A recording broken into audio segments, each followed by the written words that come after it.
I risparmiatori sciocchi e creduloni? O la stampa locale non li ha informati? Leggi anche tu BPV Bugie Popolari Vicentine, il dossier che Giovanni Coviello ha consegnato alla Commissione d'inchiesta regionale sulle banche venete. BPV Bugie Popolari Vicentine, 180 pagine di fake news e inganni della banca. Ritira subito la tua copia nelle migliori edicole e librerie o vai sul sito shop.vicenzapiù.com, su Amazon o direttamente nella sede di Vicenza Più in strada Marosticana 3. Leggi BPV Bugie Popolari Vicentine per non farti ingannare mai più.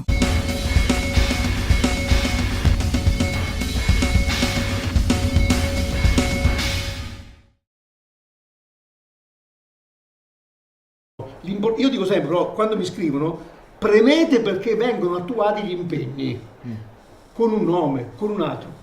Questo governo, secondo me, ho giunto per una postilla. Perché? Questa volontà di intestarsi il successo, che però presuppone che gli italiani siano mediamente cretini, no? Perché se gli italiani sono intelligenti capirebbero che è stato un altro passo fatto da altri. Se questo dover fare la nuova legge, dover ripartire con i tempi per un decreto attuativo porterà a ulteriori ritardi rispetto al 31 gennaio, perché oggi con quello strumento, mi corregga se sbaglio, qui non abbiamo avvocati stasera, ma con quello strumento di legge, con i fondi incrementati nel decreto attuativo, che può interpretarlo in un modo più o nell'altro, con dei paletti semplificati, diciamo il termine, quindi mi sta bene. Di Maio dice un'altra cosa importante: non dovrà essere il socio a dimostrare di essere stato fregato, dovrà essere la banca a dimostrare che non ha fregato, un termine, non so se parlavo con lei, no? No, le dico però, quindi a me sta bene, però purché, secondo me, se fosse un socio non si vada ancora oltre nei tempi, altrimenti è il giorno del mai. Non so se mi spiego. No, però ecco. Due cose. Tecnicamente quello è la banca che deve dimostrare l'adempimento, non l'ha detto Di Maio, l'ha detto la Cassazione. Sì, vabbè.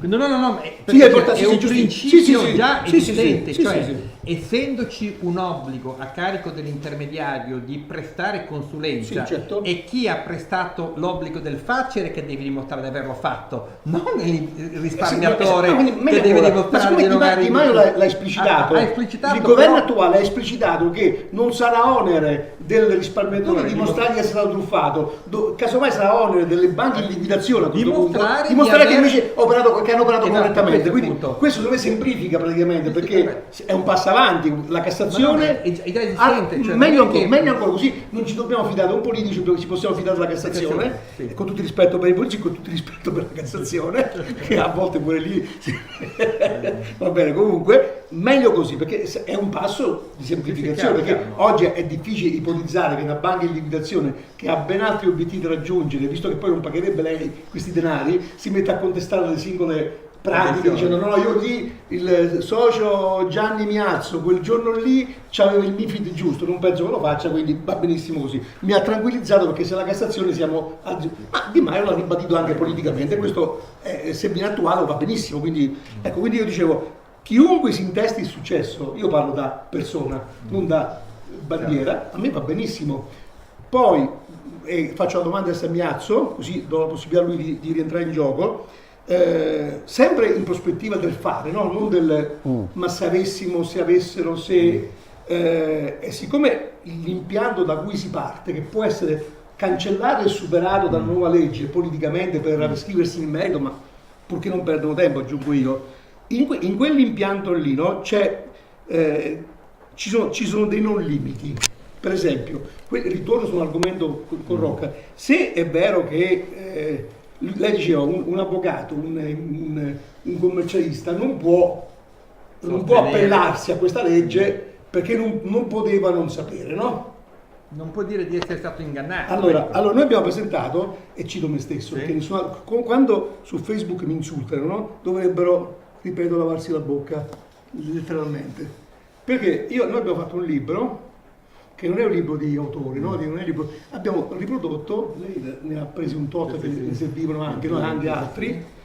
Non è stata un'opera commerciale, che basterebbe farsi i conti di quanto costa stampare un libro e di che lavoro c'è dietro. È un libro che non aggiunge niente. Abbiamo raccolto i nostri articoli dal 13 agosto o 23 agosto, se mi sfugge un attimino, 2010 in poi, in cui dicevamo: signori soci, vi stanno fregando. Così non scusi il termine, quel libro lì, lo dico anche a qualcuno, vendere a 12 euro quel libro con 300 e passa pagine, col lavoro per impaginarlo, lasciamo stare il tempo che ci stava per fare gli articoli e le guerre subite per aver pubblicato quegli articoli, consigliava ai soci di non comprare, quindi al commercialista, all'avvocato a cui accennava lei, no? Sì. Noi dicevamo di non comprare, no? Quindi però non tutti i commercialisti, non tutti gli avvocati, non tutti i professionisti leggevano, leggono licenza più, sempre di più lo leggono, abbiamo 150.000, c'è un avvocato che svolazza, che dice che noi abbiamo 3 lettori, vabbè, sono contento che se 3 è pari a 150.000 utenti unici, sono contento.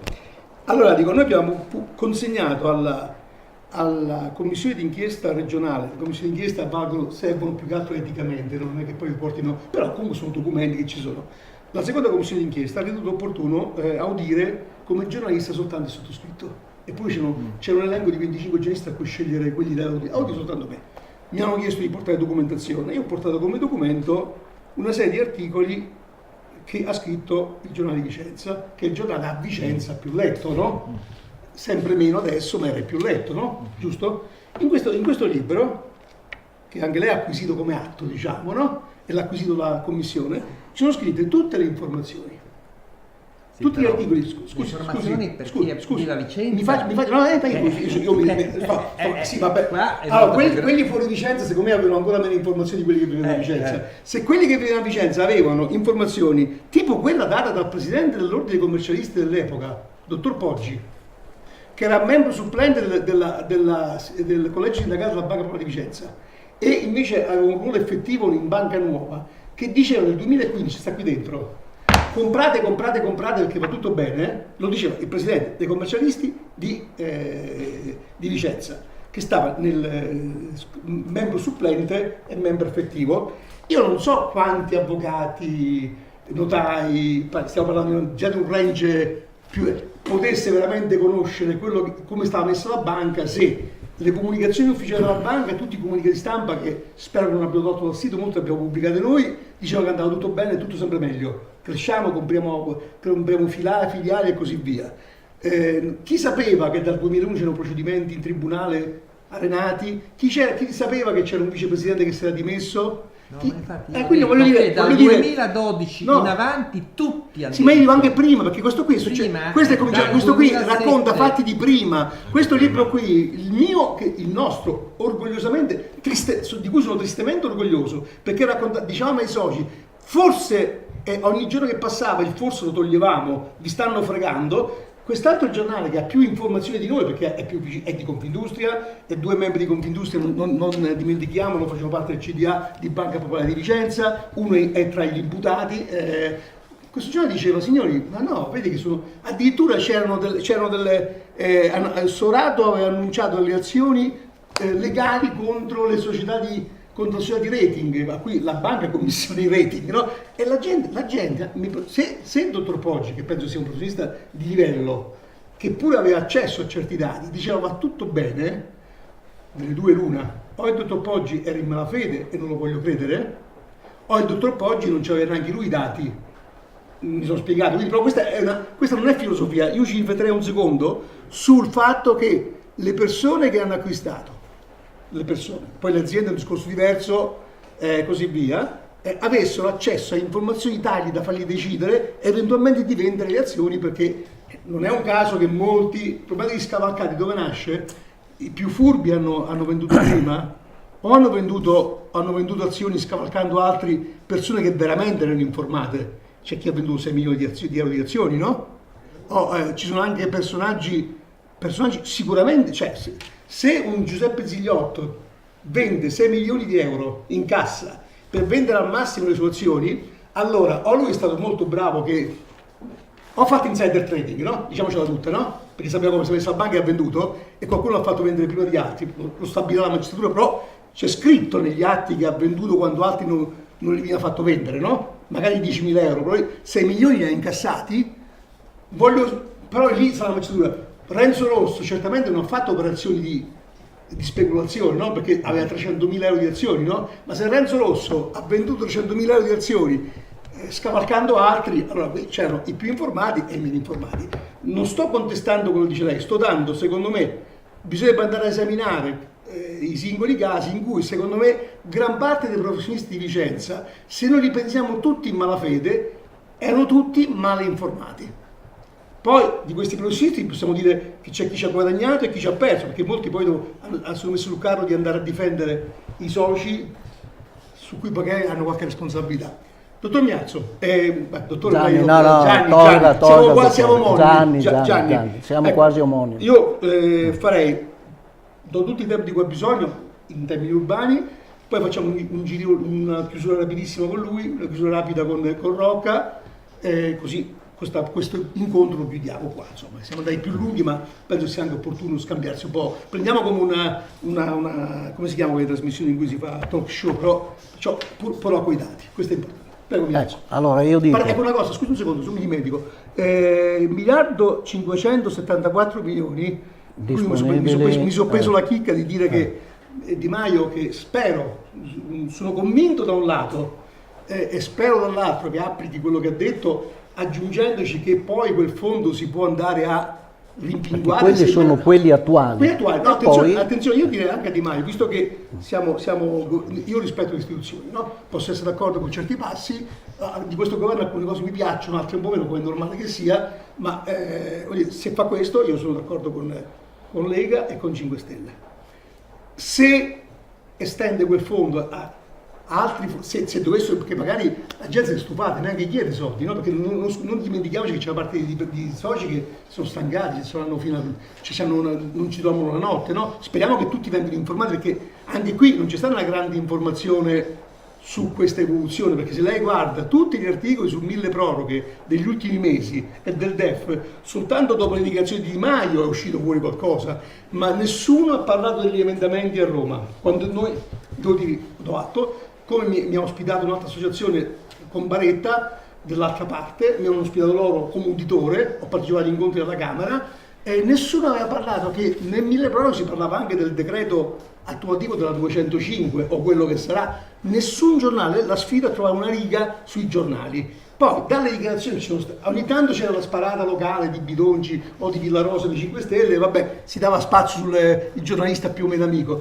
però da quando l'ha detto Di Maio è andato sui giornali nazionali, l'hanno sentito all'Arena, io l'ho sentito sul TG3 linea notte, essendo molto tardi il TG perché arrivo tardi, cioè arrivo presto a casa ma lavoro di notte, e quindi, però ecco, quando io dico del sistema che non vuole quella legge, non è un caso che di quell'aspetto lì non si sia mai parlato. Si è parlato di flat tax che riguarda molte più persone, politicamente la platea è molto più ampia, però sono d'accordo con lei. Si è parlato di reddito di cittadinanza che riguarda molto più persone, quindi la platea è molto più ampia, su cui il governo ha preso degli impegni, no? L'uno e l'altro, però con dei distinguo però un punto su cui il governo aveva assunto l'impegno firmando il contratto di governo era quello dei soci delle banche popolari, delle banche che sono circa 300 e passamila, poi chi ha diritto, chi non ha diritto, però diciamo la platea possibile. Per fortuna, se non altro io, da quando ne ha parlato Di Maio da vice premier, poi si sono moltiplicati gli incontri e se ne parla finalmente, che prima neanche se ne parlava. Ecco, quindi questo, io dicevo una cosa. Il fondo, quello della legge 266, no? I fondi dormienti, perché i fondi dormienti sono la somma, scusate se ci ripetiamo, dei conti dormienti, quindi conti correnti dormienti, che per 10 anni non sono stati mossi secondo certi limiti e per altri 10 anni non sono stati movimentati, reclamati, quindi passano 20 anni, e delle polizze dormienti che hanno lo stesso percorso, quindi polizze premi non incassati per 10 anni, polizze non mosse e poi non incassate, e poi altri strumenti finanziari, potrebbero essere libretti postali e così via.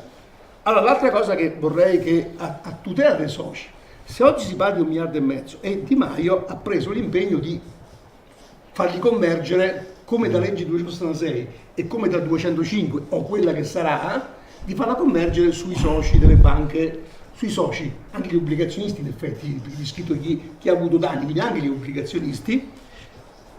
Perché? E io qui torno al sistema. Quel dato è certo, i conti correnti dormienti stanno nel libro del MEF, no? L'abbiamo pubblicato. Perché non ci sono i dati che sono obbligatori, di cui è obbligatoria la comunicazione e la resa in disponibilità dello Stato non sono noti i dati delle assicurazioni. Il presidente io dicevo l'ISPAP, lui diceva l'IVAS, il presidente dell'associazione delle assicurazioni ha detto che attualmente di polisi dormienti ce ne sono almeno 900 milioni di euro, secondo altri anche di più, però siccome la 266 vincola gli enti finanziari, quindi banche, che lo stanno facendo evidentemente a malincuore, ma lo stanno facendo, e le polizze perché non si sa quante sono? Il presidente dell'ISPA dice 900, stiamo cercando i titolari, ma se sono passati 20 anni non li puoi cercare i titolari, ma tu ogni anno dovresti dire quanti sono e versarli sul conto del MEF. Quindi voglio dire, io mi auguro che siano, ma sinceramente, che siano 2 miliardi e mezzo, 1 miliardo 574 milioni, quelli attualmente... Che Di Maio ha detto che erano 30 milioni in meno, si è sconfuso perché 1 miliardo e 574 milioni sono già al netto dei 34 milioni pagati tramite Consap a chi ne aveva diritto, perché la legge è attiva, danno dei soldi a chi ha subito truffe tramite Consap e così via, quindi non è meno quei 33 ma già comprende ma questa è qui 74 milioni non fanno schifo secondo me, no? L'ultimo anno, la media non la so onestamente Patrizio, però prima di dire 250 all'anno c'è un attimino cauto. L'ultimo anno erano 209 milioni, nel 2017 sono affluiti nel cassetto del MEF come soldi non più reclamabili e come disponibili proprio cash 209 milioni. Soltanto, e siamo arrivati a 1 miliardo 574 milioni. Soltanto di conti dormienti, poi ci sono le polizze, poi ci sono le poste e così via. Diciamo, io sarei ottimista se tutti lavorassero per spingere chi di dovere a fare con una legge o con un'altra, a fare in modo che questi soldi cominciano ad arrivare a chi deve averli, no? Questo è il mio messaggio. È questo che vogliono i risparmiatori delle associazioni, che attraverso le associazioni cercano di avere dei portavoce che possano spiegare o capire o vedere che cosa si può fare per avere dei soldi, perché qui si stanno facendo paroloni, leggi contro leggi, è la legge di questo, ma questa sono stato più bravo io, ma questa è l'associazione più brava, non serve assolutamente a niente, la gente è stanca, la gente vuole i soldi, la gente vuole qualcosa di chiaro, vuole il massimo che può cercare di avere, questo mi sembra legittimo, che però lo Stato dica, noi oggi possiamo attingere a quel fondo, possiamo darvi il 10, il 20, il 30, il 40, il 50, il 60%, ma che ci incomincino ad essere dei fatti realisti e pratici e pragmatici su quello che è la disponibilità di determinati soldi, che vengano inseriti in una legge, che vengano fatti chiaramente quali sono quelli che hanno diritto ad avere questi soldi, e non che si debba dimostrare attraverso l'ANAC, attraverso l'ACF, attraverso qualsiasi altro organo. La cosa più semplice possibile. Quando hanno fatto l'offerta di transazione, che è stata limitatissima come percentuale, perché abbiamo visto prima si parla di un 15%, hanno detto c'è una platea di persone che hanno determinati diritti, adesso che dicano qual è la platea di tutti quelli che sono rimasti, ai quali ci sono determinati fondi da dare a disposizione. Basta, questo vuole il risparmiatore. Di tutte le altre sta anche Facebook, non Facebook, a parte il fatto che su Facebook ci vanno tutti, perché tutti possono scrivere di tutto, e questo è il bello e anche il brutto della faccenda. Ma a noi non interessa né Facebook, non interessa la politica, l'ho detto prima, noi siamo un'associazione apartitica e apolitica. Se io ho nominato 205 Baretta e 205 milleproroghe, era per una questione mentale, per classificare quello che il 205 vecchia Baretta, Puppato e Santini, per non togliere niente a nessuno, ha fatto e ha prestabilito. È quello che il decreto mille proroghe, collegandosi a quella legge, però qualcosina cerca. Giustamente fino ad oggi ci sono delle promesse che devono essere. Ecco, allora noi aspettiamo questo, la concretezza delle cose. Io sono totalmente d'accordo con lei. In 3 minuti potevamo fare questa trasmissione, secondo me, ma lei è il direttore, non sono io. La gente non lo sa. sui giornali non veniva scritto, il decreto nessuno io non dico che si sia scatenata la discussione anche per merito nostro, che abbiamo presentato il decreto per com'era, ma nessuno ne parlava, quindi nessuno. Quando dico Facebook, io sono un genere elettronico, no? E il nostro giornale è web, quindi non è che sottovaluto il mezzo web, ma l'uso che viene fatto del mezzo web oggi, lo vediamo anche in fatti eclatanti politici, può essere intelligente, ma sempre, no? Qualunque strumento umano di tecnologia può portare dei passi avanti e dei passi indietro, però oggi non basta dire, io dico così, se io vado mi faccio una pagina, associazione Giovanni Coviello che ama i soci della Banca Popolare di Vicenza, sai quando ci metto a avere 10.000 like io? Sì, no, ripeto. Spendo 100-150 euro su Facebook, gli dico mostra la mia pagina il più possibile e fammi mettere like. La forza dell'associazione, anche quando propone anche cose costruttive, perché bisogna proprio delle cose fattibili, bisogna alzare l'asticella, perché se uno l'asticella chiede il più basso possibile, però ecco, secondo me si è fatta molto uso della parola, e questo secondo me è stato un problema delle associazioni. Io parlo così non ci capiamo male, non c'è stata per le banche venete in particolare, io nasco liberale, quindi penso che sono per la violenza di massa, di piazza, no? Però la protesta in piazza, quella che politicamente pesa, no? Perché fa vedere che dietro c'è un popolo, non bastano 1.000 persone, 2.000, tu ne hai organizzate, noi che credevamo alla Banca Popolare di Vicenza ne ha organizzate, quindi metto entrambi, però sono nulla rispetto alla platea. Se dicono vabbè, ma qui anche se si incavano sono 1.000-2.000 persone, chi se ne frega, non so se mi sono spiegato. Quindi lungi da me invitare alla piazza, ma la piazza non c'è stata. C'è stata una guerra parolaia che ha portato a delle degenerazioni. Io prendo atto di questo governo che ha firmato un contratto sulla base di quella legge vigente. La cambia in meglio? Va benissimo. Però, secondo me, da osservatore, se non c'era quella legge minimale, incompleta, pochi fondi, loro diranno no, ma era tutta aperta, però dico, se non c'era quella legge, questo governo qua non poteva firmare quell'accordo che fa riferimento a quella legge, perché perlomeno gli ha messo il dubbio. Quindi, però, d'accordo con lei, cerchiamo di guardare avanti. Una cosa, Rocca, chiedo a lui, perché tu sei siccome bisogna cercare soldi, no? Bisogna cercare soldi, magari verificate anche voi che le mie fonti legali siano corrette, contabili più che legali, sì. Che questo 1,5 miliardi, quello che sia, non va a incidere sul deficit pubblico, perché così togliamo anche una scusa, perché sempre su Facebook ho letto, no? Soci. Ah no, non è giusto, perché poi queste sono tasse che pagano gli italiani. Soci. Siccome lo sanno su Facebook, per fortuna non ci va spesso, ma ci sono persone che ci stanno sempre e sappiamo, siccome partecipano alle assemblee, sono quelle che fanno le guerriere, molto sono donne poi, no? Le guerriere, no? Ah, io quei soldi no, perché poi li pagano i contribuenti, ah no, i soldi no, perché deve pagare gli Zonin. Io dico, vabbè, se poi li paga pure Zonin, male non è, ma la Zonin non ci dai i miliardi, cioè ce li avevano, ma poi quando li prenderanno? Fra 20 anni, quando siamo tutti in pensione, mettiamola così, stavo dicendo una cosa peggiore, no? Ecco, mi sono perso nelle 1000. Siccome bisogna cercare i soldi, 1,5 miliardi, premete, guardo chi sta ascoltando, perché vengono fuori i dati anche delle assicurazioni, premete che vengano fuori i dati delle poste, premete che vengano fuori tutti i dati che la legge 206 impone.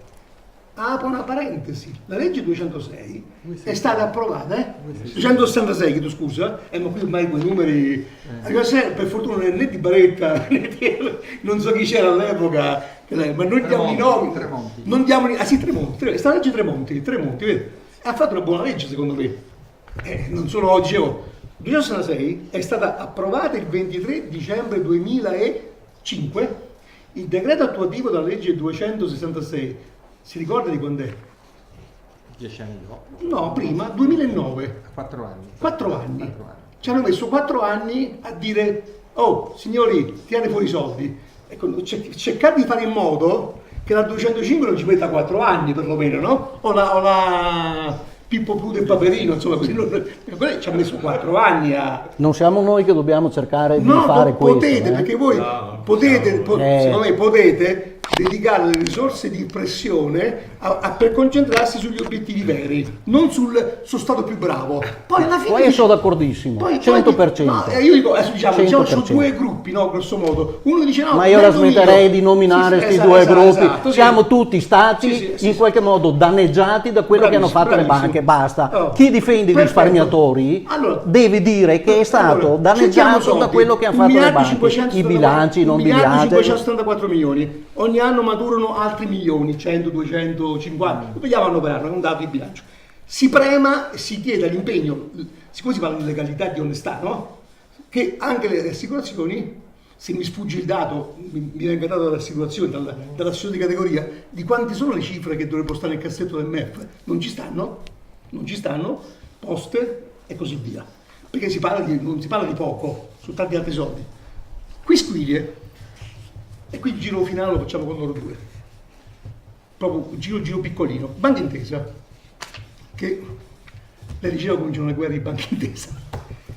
Senza entrare nel merito dell'euro, dei 5 miliardi e 2 che vanno, mi è stato spiegato che non vanno in pretraduzione, si chiamano crediti privilegiati, quindi ci vanno prima quelli in pretraduzione. Ho sempre descritto che i primi soldi che le banche di liquidazione recupereranno andranno allo Stato, no? Vanno prima da alcune categorie che sono proprio i creditori in prededuzione, no?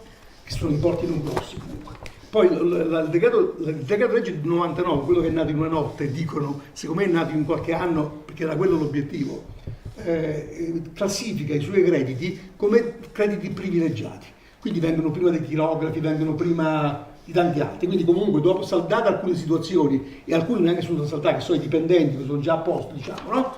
Sono privilegiati. Così ho imparato in questi giorni qui parlando con degli avvocati, no? Che non sono in pretraduzione, mi hanno mandato l'articolo, sono crediti privilegiati. Banca Intesa, lasciamo stare i 5 miliardi e 2 che ha preso in cassa, lasciamo andare le garanzie che ha avuto. Lasciamo stare i conti correnti che ha preso, lasciamo stare i soldi che ha avuto per licenziare, per liberarsi di 4.000 dipendenti, ma non della banca per la licenza, 1.000 per la licenza e 3.000 suoi, no? E così via, no? Bisogna dire che Carlo Messina ha fatto un grande lavoro. Se io fossi un azionista di Banca Intesa andrei a stringere la mano a Carlo Messina, perché Banca Intesa è l'unica banca oggi solida, no? Che fa profitti, che sta messa benissimo. Allora, sorrido perché c'è il pubblico che mi dice, allora, Banca Intesa ha promesso 100 milioni, perché qui parliamo anche di etica, 100 milioni di qualcosa ai soci messi peggio, e si è impegnata con Padoan per contribuire al fondo di rimborso agli obbligazionisti per 60 milioni.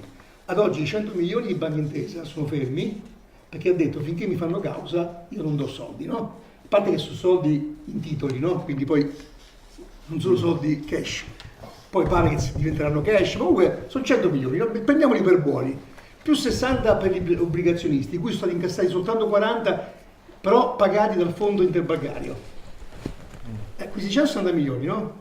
Bruscolini, no? Sono un anno di conti dormienti. Io dico, la domanda è soltanto provocatoria, poi così lei può parlare anche del sistema e poi parla. Ecco, secondo me qui si sta giocando sulla pelle degli altri, no? Perché i processi che vanno a Roma, poi da Roma tornano a Treviso perché il giudice si spaventa della ringa della Severino, che dice che se continua ad attaccarci, se viene confermata la sentenza che ci vede corresponsabili in termini di rimborso, noi facciamo saltare il contratto. Non ci credo mai, ma comunque il giudice ha pensato bene, vado a Treviso, sto semplificando, però il processo andava fatto già a Treviso, non andava fatto a Roma. Quello di Vicenza, che siccome l'ambiente di Vicenza è totalmente contrario ai 7 imputati, avete visto mai qualcuno in mail più di tanto, cioè lui che denuncia me per esempio e così via, allora andiamo a Trento, così perdiamo altro tempo, no? Ecco, la situazione, Intesa che ha preso certi impegni che sta mantenendo formalmente, ma forse non li sta mantenendo sostanzialmente, no? Intesa che l'altro giorno stamattina ho pubblicato un articolo del Fatto Quotidiano, quindi non mio, che segnalava come un azionista che è un matematico esperto di finanza, che diceva che i soci popolari di Vicenza di Veneto Banca, che sono entrati nell'alveo di Intesa, propone una polizza a vita a rendimento zero che è castrante e senza trasparenza. Se volete c'è un articolo sul Fatto Quotidiano, l'abbiamo riprodotto. Ecco, Intesa cosa potrebbe fare? Eticamente lasciamo perdere che le banche penso che siano difficili trovare le banche etiche, a parte banca etica, se etica è. Però ecco, c'è un altro mondo a cui si può attingere per dire fai il tuo dovere. Domanda da $1 miliardo di dollari. Il concetto il concetto di dovere è un altro, perché io posso far causa alla Consob o alla Banca d'Italia perché non hanno fatto il loro dovere, e questo lo posso fare.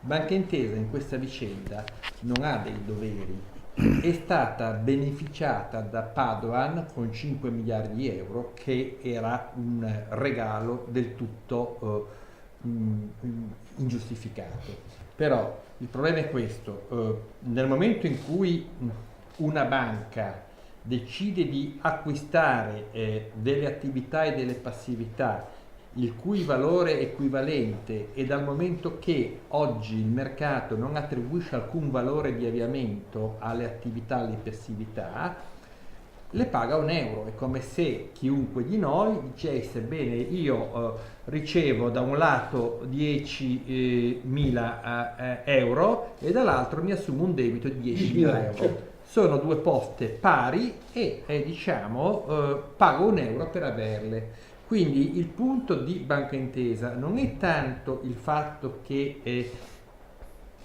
abbia, acquistato a €1 queste due masse. È a mio avviso un problema politico che però non abbiamo oggi abbastanza elementi per capire cosa c'è dietro, perché quei 5 miliardi che Padoan ha regalato a Banca Intesa sono un punto interrogativo, perché c'è un accordo che Banca Intesa li destina a qualche tipo di progetto, cioè se fossero regalati sono già andati utili, 3 miliardi però calma. Sì, scusa. Se fossero noi non li sappiamo cosa sono destinati.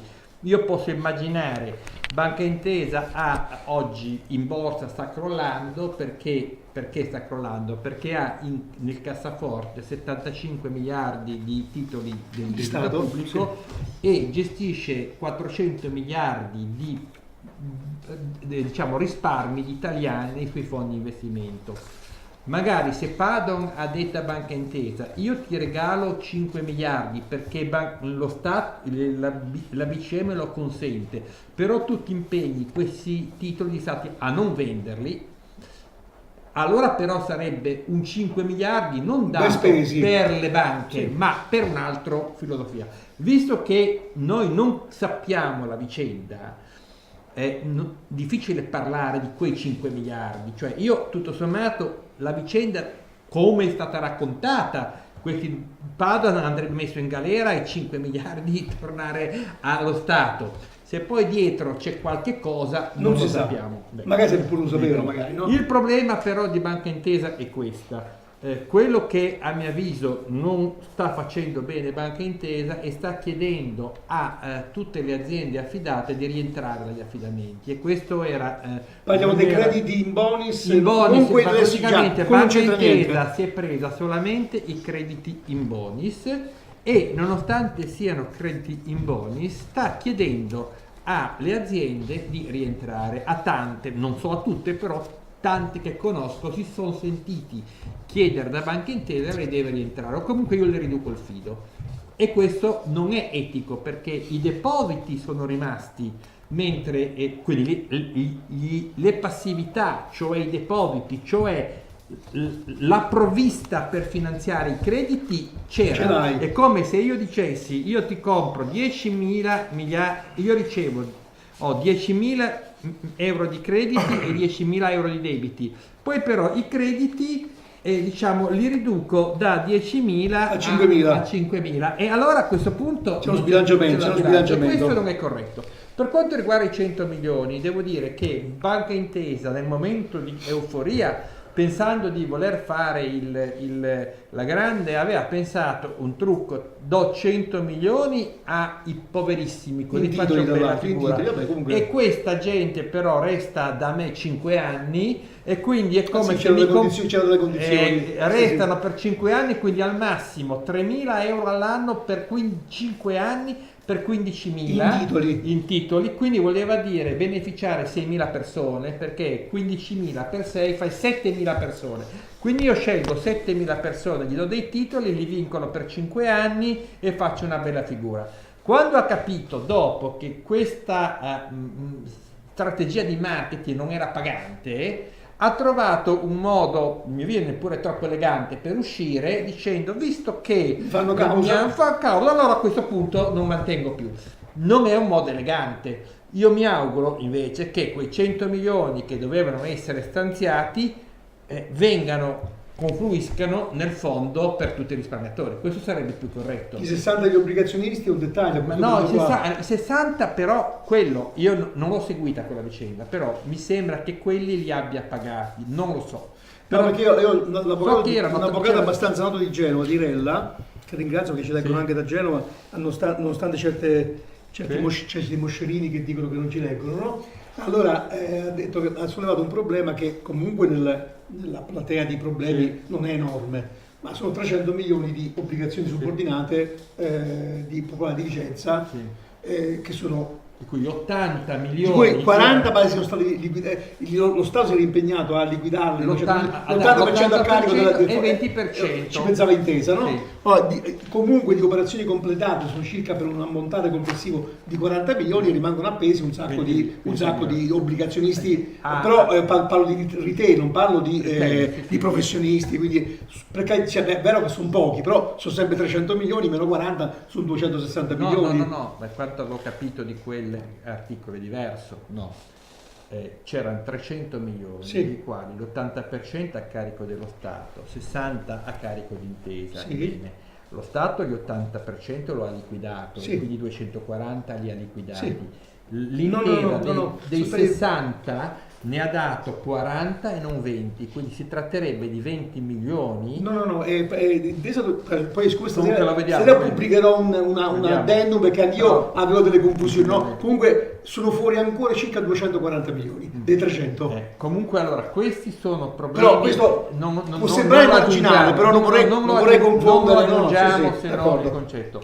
Però dicevo, il punto invece è che la chiamata in causa di Banca Intesa nel processo penale, a mio avviso, è da un lato corretta e da un lato è ingiustificato però il valore giuridico che è stato dato a quella vicenda. Perché? Perché chi è che può essere chiamato come a rispondere di un eventuale reato? Banca Intesa, in quanto era la parte in cui chiedevo che l'Intesa fosse chiamata a rispondere per i danni. Sì, però bisogna capire allora. In quanto società subentrante, no? Perché però comunque magari ci torniamo in un'altra occasione, magari perché è un discorso che merita, perché alcuni avvocati mi hanno detto che ci sono dei livelli di incostituzionale nel decreto di incostituzionale nel 99 che proprio perché supera il codice civile, che prevede che nel caso di acquisizione di società in liquidazione, in fallimento, ci sia un certo grado di corresponsabilità nella refusione dei danni, però non voglio affrontare, ci siamo già dilungati molto e magari ci torniamo, perché magari questo è un argomento, perché è lì la chiave. Il Banca Intesa non è stata chiamata, che io ricordi, in causa come responsabilità penale, perché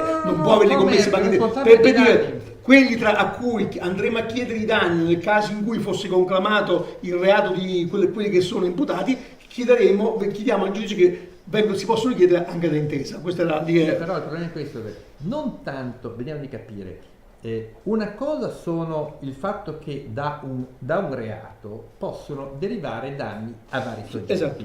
Allora, il fatto che da quel reato specifico possano derivare in astratto dei danni dei quali potrebbe essere responsabile Banca Intesa, e questo è un ragionamento giuridico, non vuol dire che chi ha comprato le azioni e ha subito un danno possa rivolgersi a Banca Intesa. Quindi il problema è...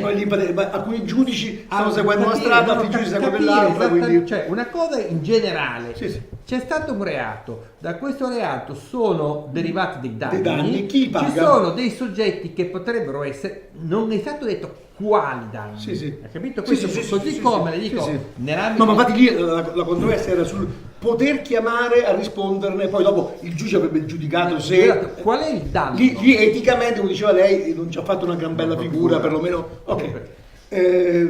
Stavolta l'abbiamo trascurata, Patrizio, così almeno non mi accusano... La faccio chiudere Patrizio. Facciamo chiudere Patrizio da non Patrizio da Ezzelino, perché verrebbe quasi da chiamarlo con nomi nobili, no? Mi lego al discorso. Però mi sembra positivo, onestamente, quel messaggio che ha dato Miazzo prima.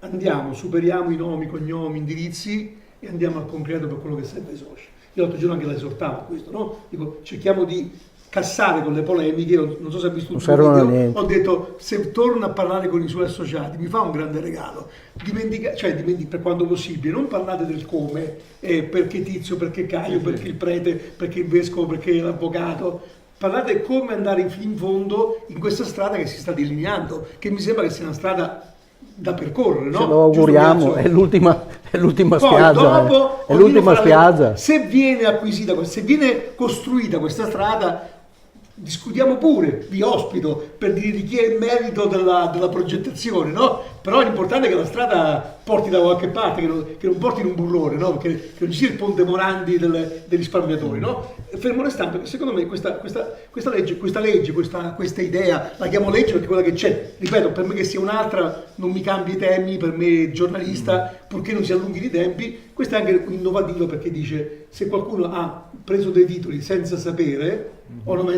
ha diritto a essere considerato, mettiamola così, e non è tanto normale che questo avvenga nel mondo della finanza globalizzata, no? Questa è la cosa. Prego Patrizio. Allora, per quanto riguarda Banca Intesa, i 100 milioni di euro, sicuramente Banca Intesa, secondo noi, ma l'abbiamo detto anche il governo precedente, il governo di questo governo, Banca Intesa deve mantenere quella parola data dei 100 milioni, non è vero, è stata una scusa quella delle cause, perché Banca Intesa ha i nomi delle persone in difficoltà e secondo quello che pensiamo noi, ma tutte le persone normali, Banca Intesa, avendo fatto una promessa, la deve portare a termine. Magari con questo nuovo governo di cambiamento, se questo governo riesce magari a portare su anche a 500 milioni, non sarebbe male, visto che Banca Intesa è una banca che andrà sicuramente a fare del bene. Però c'è quel peso che diceva adesso Rocca. Detto questo, teniamo presente, qua mi lego a tutto un discorso di quello che abbiamo passato. Qui noi stiamo vivendo e stiamo portando avanti un cambiamento da una truffa colossale di massa che ha creato delle vittime innocenti. Questo è stato portato avanti dall'inizio, lo abbiamo inculcato a tutti i politici prima che erano complici o che hanno, non dico complici, hanno contribuito a questa colossale truffa con degli errori e ritardi anche da parte di Consob, Banca d'Italia e tutto quello che ci va dietro dei revisori. Quindi noi esortiamo tutti di fare cosa? Unire le forze e andare contro a questi che sono sempre stati i nemici dei risparmiatori, prima ma anche adesso, anche se sembra che le cose si stanno mettendo a posto. Non possiamo abbassare la guardia. Penso che tutto il percorso che tutti assieme o in una maniera o nell'altra abbiamo fatto, qualcosa siamo arrivati a cambiare. Lo abbiamo cambiato perché probabilmente siamo cambiati noi dentro. Sicuramente quello che stiamo vivendo è un momento molto importante e qua bisogna che tutti assieme facciamo in maniera che il tempo si accorci drasticamente, perché il tempo è scaduto da tempo. Le aziende che il dottor Rocca citava, io ne conosco purtroppo tante, imprenditori, artigiani, che stanno per essere travolti, ma non solo da Banca Intesa, anche dalla SGA e dalla liquidazione. Quando uno settimana prossima gli portano via la casa e gli hanno portato via le azioni, aveva i fidi, gli hanno ritirati, ha fallito con l'azienda, queste sono situazioni irreversibili, irreparabili. Quindi sicuramente il governo del cambiamento per me sta facendo già un cambiamento epocale, però bisogna accorciare i tempi. Se c'è da rifare, rifate, ma fatelo subito. Se c'è da migliorare, fatelo, ma fatelo subito, anche se non possiamo pretendere più di tanto, perché effettivamente sono arrivati ora. Però noi come associazioni, come risparmiatori, chiediamo immediatezza, quello che abbiamo sempre chiesto dal primo momento. I soldi ci sono i conti dormienti che non sono fantasie, come diceva il dottor Coviello, ci sono le polizze assicurative, che è sempre stato un mondo inesplorato, come era inesplorato i conti dormienti. Questo governo del cambiamento potrebbe risolvere tutto il problema dei risparmiatori senza paletti e potrebbe utilizzare quei soldi da andare a trovare e magari salvare anche l'Italia, questa povera Italia, e saremo anche tutti contenti. Ma no? si salva solo con quei soldi, però comunque, proprio andando nell'ottica, però stavolta mi smentisco io, faccio chiudere mi alzo, sennò ogni volta mi chiude Patrizio, sennò poi mi dicono che tanto con Rocca abbiamo un lungo dialogo sempre, anche via mail, quindi faccio, mi sembra anche giusto. Ma io le volevo dire, proprio così la chiudo con un piccolo spunto, questi soldi, questi denari, se tornano in mano a chi li ha messi, o agli eredi, quello che sia, quello che abbiamo detto, sono soldi che probabilmente, secondo l'ottica di questo governo, che è di distribuire più risorse, adesso traducendolo, poi ognuno la pensa come vuole, di indebitarsi di più, ma non so se di più, perché anche i precedenti governi non mi sembra che siano indebitati poco, però distribuendo delle risorse a persone, entità, che siano i partita IVA o che siano il reddito di cittadinanza, purché non facciamo gli onesti. Quello che mi preoccupa è l'Italia, che è un po' trovata la legge, fatta la legge, trovato l'inganno. Se questo 0,6% in più di deficit, e questo qui secondo me questa cifra di 1,5 miliardi non tocca il deficit, però verifichiamo magari. Io l'ho verificato, ma mi sono rivolto ad altri perché non è nella mia esperienza. Qui servono questi qui dei soldi che rientrano nel circuito economico in buona parte, una buona percentuale anche in Veneto, no? Perché queste banche hanno un grosso radicamento in Veneto e qui, siccome Veneto, diciamo sempre che il Veneto è la locomotiva, se non è una delle, se non la locomotiva d'Italia, questi soldi in buona parte verrebbero rimessi sul mercato per comprare al nipote il motorino o per riaggiustarsi casa o un po' di anziani per dire finisco la mia vita con un po' di tranquillità piuttosto che esatto, no? Quindi secondo me sarebbe anche importante, anche nella filosofia di questo governo, sono soldi che vengono dati, prelevati da soldi che esistono, quindi adesso al di là del fatto tecnico che è importante, non vanno cercati tagliando qualcosa, va aperto un cassetto e va distribuito nel modo più controllato e più rapido, ma anche più controllato possibile, perché sai, qui in Italia siamo un po' così, no? E sempre soldi che rientrerebbero nel circolo dell'economia. Questo potrebbe essere un grosso vantaggio, quindi va esaminato anche da questo punto di vista questo provvedimento, rimettere in liquidità in una Italia che in liquidità non ne ha. Quindi le do questo spunto qui e mi chiuderei. Sì, allora, questo governo e la politica in genere, noi dobbiamo avere fiducia in questo governo, perché c'è questo governo attualmente, non c'è quello passato, non c'è quello futuro, c'è quello presente che può fare qualcosa per i risparmiatori. L'ha promesso in campagna elettorale, sta cercando di dire determinate cose positive per ciò che riguarda i risparmiatori, ma sono solo parole. Sono state dette anche dal Premier Conte delle parole riguardo i risparmiatori che i precedenti governi, se andiamo a vedere cosa diceva Padoan dei risparmiatori, diceva esattamente il contrario, diceva dovevano sapere che cosa compravano, almeno vagamente mi ricordo questo.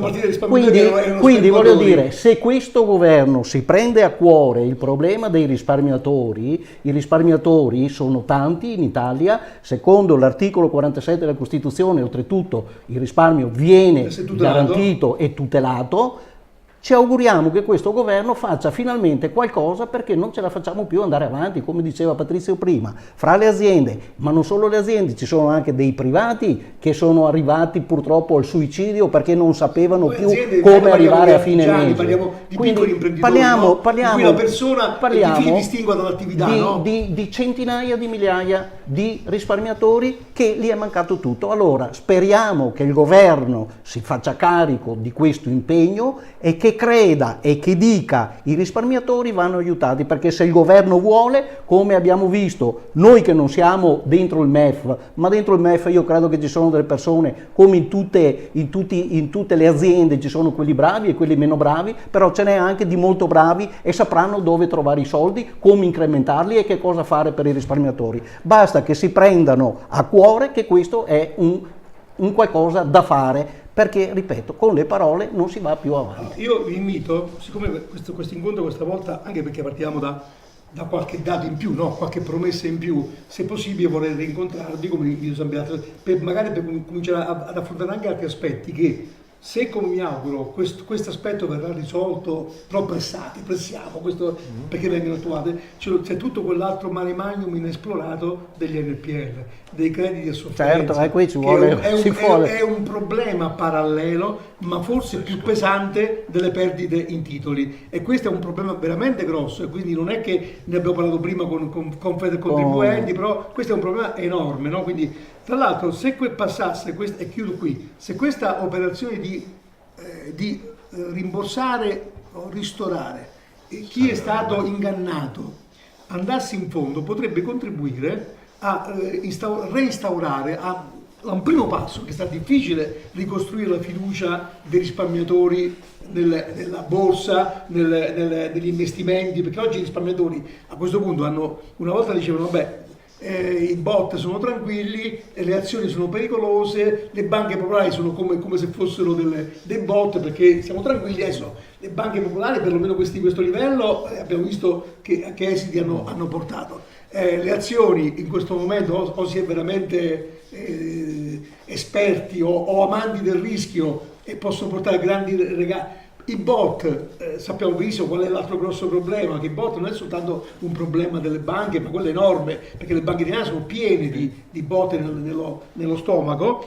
Se si restaurasse un clima di fiducia da recuperare, c'è un dato su cui oggi non ne parliamo. Io ho letto questa cosa, ma varie volte si è detto, però l'Italia ha un grosso debito pubblico, 2.300 o 2.400, sai, uno si confonde a questo punto qua, perché sai, oltre un certo numero i miliardi fai un po' fatica, 2.300 miliardi, facciamo uno sconto di debito pubblico, però a fronte di questo siamo uno dei paesi che ha il maggior risparmio privato, quindi ha una cifra di risparmio circa del doppio, ho letto il quadruplo, è circa, se leggi i dati ufficiali, 4.300 miliardi. Sì. Quindi diciamo che grosso modo il risparmio privato, parlo di il risparmio, quindi non gli investimenti, il risparmio è il doppio del debito, e questa è una cosa che alcuni governi ci hanno lavorato su. Allora dico, se la grande scommessa, che richiede tempo, non si può fare in un giorno, se la grande scommessa di riconquistare fiducia dell'italiano,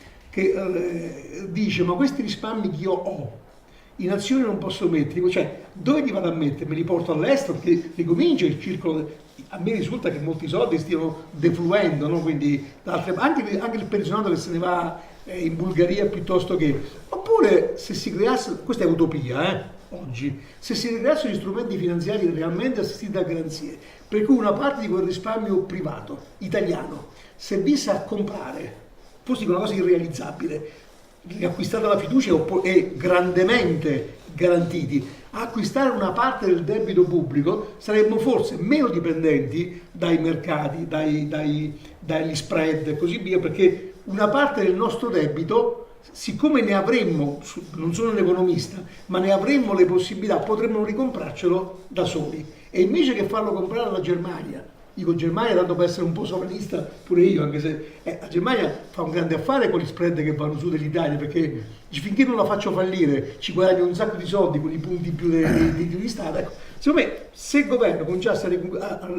reinstillare un po' di fiducia, forse si potrebbero pensare di strumenti finanziari che potrebbero consentire un po' alla volta di abbattere il debito, di far riacquistare, più che abbattere è un discorso fondamentale ed è strutturale, ma se una parte del debito pubblico fosse non delle banche, ma fosse dei privati cittadini opportunamente garantiti, chiaramente, forse questo potrebbe essere una via rivoluzionaria per andare a parare da qualche parte.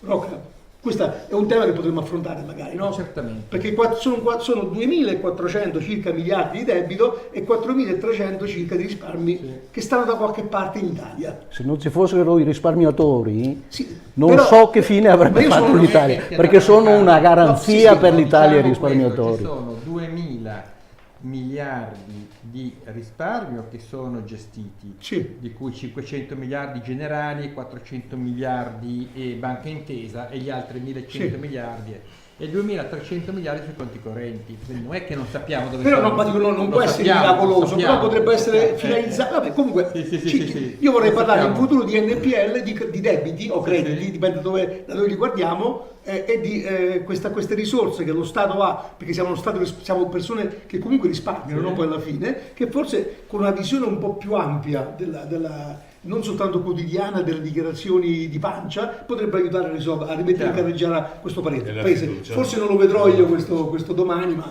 si potrebbe lavorare. Io ringrazio tutti, ringrazio sempre per la pazienza che avete, perché ogni volta che iniziamo, io sono il primo a invitare a essere sintetici, però non lo sono io e non lo possono essere neanche i miei ospiti, perché sono argomenti abbastanza complessi. Ma subito queste associazioni si montano, quindi diciamo che ma io penso che chi ha avuto chi magari a pezzi ci dovesse ascoltare un pezzo alla volta, forse qualche informazione in più vi arriva. Quando saremo convinti che parleremo di termini noti, non dovremo fare neanche troppi preamboli, perché diremo NPL, diremo azioni, diremo risparmio. Invece oggi bisogna rispiegare il fondo i conti dormienti. Fino a qualche tempo fa di conti dormienti neanche, forse penso che la maggior parte degli italiani neanche sapessero cosa fossero, la legge tal dettagli neanche sapevano che cosa fossero, i decreti attuativi adesso sappiamo cosa sono. Ecco, forse anche un po', se ci fosse un po' più di informazione. Le opinioni benissimo, ognuno che abbia, però prima dovremmo informare, dopodiché azzanniamoci sull'opinione, però non ci dovremmo azzannare sul non dare le informazioni o darle in maniera funzionale all'opinione. Io dico, questa è la mia vecchia scuola, poi dopo informiamo e poi ci azzanniamo sull'interpretazione. Io vi ringrazio veramente, specialmente abbiamo un ospite occulto, nel senso che a parte ci ha ascoltato con tanta pazienza. Il prossimo giro lo fa lui. Mi dà il nome così la citiamo anche. Prossimo giro lo fa. Si chiama il suo Ingegner Stefano Prevedello. Lei è invitato la prossima volta, quindi magari porti un contributo, sei un ingegnere, a chiudermi un po' la bocca, a farmi parlare un po' di mail e parlare un po' di cose concrete. Ma spero che vi abbiamo soddisfatto un pochettino. Grazie. Grazie. Una volta il giornale, poi è arrivato il web. C'era una volta la TV, poi è arrivato lo streaming. C'era una volta Vicenza Più, ora c'è Vicenza Più Freedom Club. E carta, web e TV vivono insieme per una comunità. Con Vicenza Più Freedom Club, l'editore sei anche tu. News, approfondimenti, libri, ebook, DVD, corsi e socialità. Entra in Vicenza Più Freedom Club come amico, partner o sostenitore. A partire da €9 a trimestre, aiuti il giornalismo a mollare i padroni. E il padrone delle notizie sei tu, sempre di più, con Vicenza Più Freedom Club.